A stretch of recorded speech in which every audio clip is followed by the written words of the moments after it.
Hello mga sangkay mga kalingap! Welcome back to my channel. Kumusta? Kumusta kayong lahat? So for today's video, gagawa ko ng reaction patungkol ito dito sa live ni Kuya Val or upload ni Kuya Val, no? Yung kanyang pagpunta doon sa bahay na Marian and nakausap ito ni Kuya Val si Marian. And sinabi mismo dito ni Marian na mayroong mga tao, 4 na tao na nagpunta sa kanila at hinahanap siya. Alam natin, no, na naging usap-usapan and sinabi mismo dito ni Kapeso na pupunta sila doon sa daet para kausapin itong si Marian. Pero bago ang lahat, no, bago natin pag-usapan yan, shout out muna kay Kuya Val, kay Ate Edna, kay Kalinga Prab, kay Tete Mayna Haramilyon, Tita Kong Viots, kay Manay Tere ng San Diego, California, kay Tita Sal ng Illinois, kay Tita Pia Payne ng Australia, at sa inyong lahat na patuloy na sumusuporta at nagmamahal kay Sangkay, mega love shoutout. So happy Sunday sa inyong lahat, no? Dako tayo dito sa ating pag-usapan. Meron akong video clips ipanunod sa inyo. Then after natin na mapanood, magbibigay ako ng opinion or kuro-kuro patungkol dito. Tara mga Sangkay, mga kalinga, panoorin natin. Ang pake niyan, sisiraan lang kayo. Ilan po, ano po? Pag hindi kalinga, huwag kayo magpa-interview. Ha? Si Marian, yan o. Ilan taong ka na, Marian? 18 po. 18? May asawa ka na, di ba? Meron po. Ilan ang anak mo? Isa lang po. Yun lang. Sarili. Isa lang.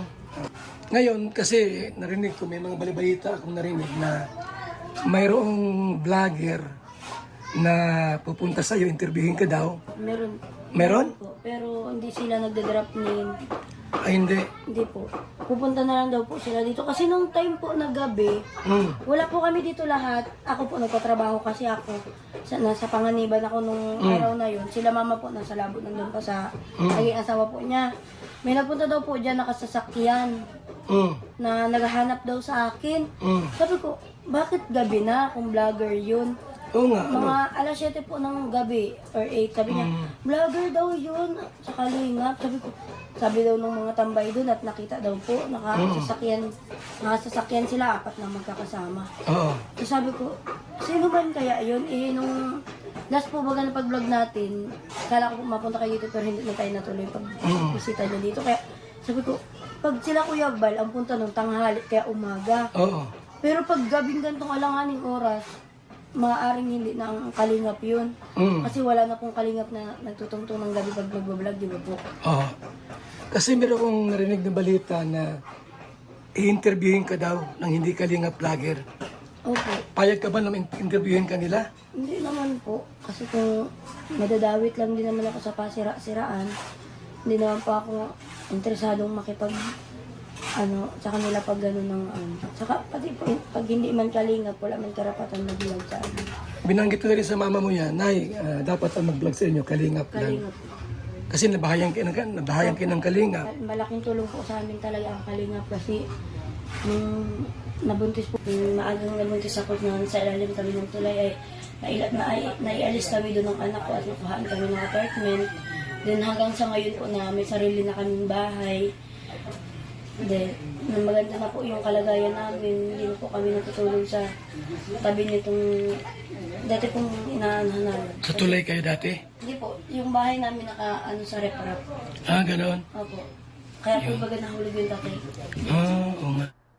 So yun mga Sangkay, mga kalinga, pati na panuno, yung video clips na aking kinuha mula doon sa upload ni Kuya Val, na kinumpirma ito ni Marian, na meron nga daw nagpunta doon sa kanila, 4 na tao, gabi, no? And hinahanap siya. So alam natin, no, na sinabi mismo ni Kapeso na sila'y pupunta kasama yung isang anti-kalingap na si Kayuko. Alam niyo ba? Alam niyo yung sarili, yung salitang Kayuko sa kalingap. Yan po yung nyog na na pangit na pabulok na at saka mabaho. Kayuko po yung tawag doon sa nyog na pabulok na na may amoy na, bagay sa description na.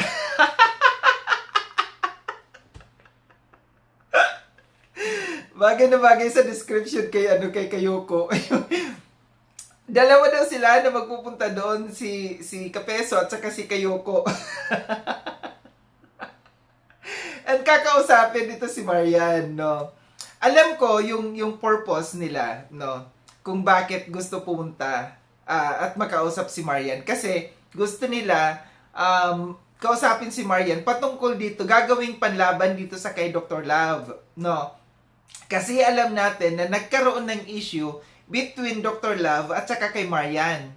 Na maalala ninyo na ito si Marian nagpunta sa Kalingap, kinausap si Kuya Val kasi may ipagtatapat nga daw siya. Ito yung gusto nilang gawin. No, ito yung gusto nilang mangyari. Gamitin si Marian na magiging kasangkapan para panlaban dito sa kay Duklat. Ngayon, hindi ito ginawa ni Kuya Val, no, para protektahan si Duklat. Pasalamat ka, Duklat, na save ka dito ni Kuya Val. Ha? Na save ka dito kay Kuya Val. Ginawa ito ni Kuya Val dahil ayaw ni Kuya Val, no, na gamitin ang mga beneficiaries ng Kalingap para, no, gawing panlaban sa kanilang mga kalaban. Ayaw ni Kuya Val na gagamitin ang mga beneficiaries ng Kalingap. Kagaya ng sabi ni Marian, ayaw niya, no, na magagamit siya para sa mga siraan dyan. Mabuti si Marian, maisip ha. Kaya alam nyo, napanood ko yung live ba yun or video ni Kapeso, no, na sabi niya prank lang daw nila yon ni Kayoko na pupunta ng Daet. Hindi daw talaga yun pupunta ng Daet kasi may, di ba, may mga ipinakitang box na papunta sila doon. So sabi niya prank lang daw yon. So ngayon biglang naging prank. Kasi alam niyo kung bakit? Naunahan kasi sila ni Kuya Val. Magaling si Kuya Val at naunahan ni Kuya Val itong mga taong ito na kausapin sina Marian at yung nanay ni Marian. Kasi kung hindi nakausap yan ni Kuya Val, malamang sa malamang pupuntahan nila. Or maaaring napuntahan talaga nila. Maaaring sila yung sinasabi dito ni Marian na tao na naghahanap sa kanila, nga lang hindi nila nakausap si Marian. Kaya biglang naging prank kasi nakita nila sa video dito, sa video na ito ni Kuya Val, na wala silang chance na makausap. Wala silang chance na makausap itong pamilyang ito, yung nanay ni Marian at saka si Marian, kasi nasabihan na ni Kuya Val. At nagsalita mismo yung nanay ni Marian at saka si Marian na hindi sila magpapa-interview sa mga hindi kalingap. Hindi sila magpapa-interview sa mga anti-kalingap. Kaya biglang naging prank ang dating. Maaaring mission failed ang nangyari dito. Maaaring hindi nila talaga nakausap. Nagpunta sila sa Daet, pero hindi nila nakausap. Kasi parang, di ba, parang ang pinapalabas na may dala silang mga appliance, mga kung ano-ano mga dala, mga karton-karton, kagaya ng ginawa doon sa kay Viancy. Na pinainan ng kung ano-ano mga dinala kay Viancy. So dito, hindi sila nagkaroon ng panahon or chance na makausap si Marian. Bagkus nakita nila yung vlog ni Kuya Val, nakausap mismo ang nanay. At pinanindigan na hindi sila makikipag-usap kahit sino na hindi kalingap. Kaya yung sinasabi ko dito, pasalamat ka, Duklat. Pasalamat ka na save ka ni Kuya Val. Kung hindi, magagamit si Marian na para panlaban sa iyo ni Kapeso. Kasi alam mo kung ano yung nangyari sa inyo ni Marian. Alam mo kung ano yung ginawa mo sa kay Marian. And alam mo na magsasalita si Marian pag nagkataon may mga taong nag-interview sa kanya. Kaya ang laking bagay dito na nakausap ni Kuya Val yung pamilyang ito. Ulitin ko, ginawa ito ni Kuya Val hindi para protektahan si Duklat. Ginawa ito ni Kuya Val para hindi makausap, para hindi guluhin ang beneficiaries ng Kalingap. And baka ang mangyari dito, mawakwak nila. Kasi maaari, bigyan lamang nila yun kung ano yung mga dala-dala nila. Baka mangyari kagaya kung anong ginawa kay Viancy. Mawakwak nila. Ma-brainwash nila. Ito yung protektahan dito ni Kuya Val. Hindi para protektahan dito si Duklat. Ulitin ko. Kaya biglang naging prank ang labas ng pinalabas nila, no? Kasama si Kayoko.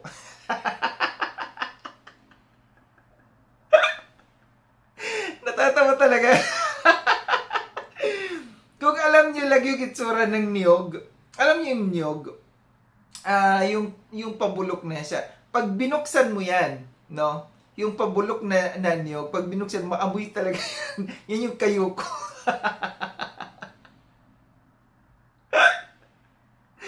Pag nakikita ko yung tsura ni Kayoko, ganun na ganun talaga yung tsura. Mukhang may amoy at saka pabulok.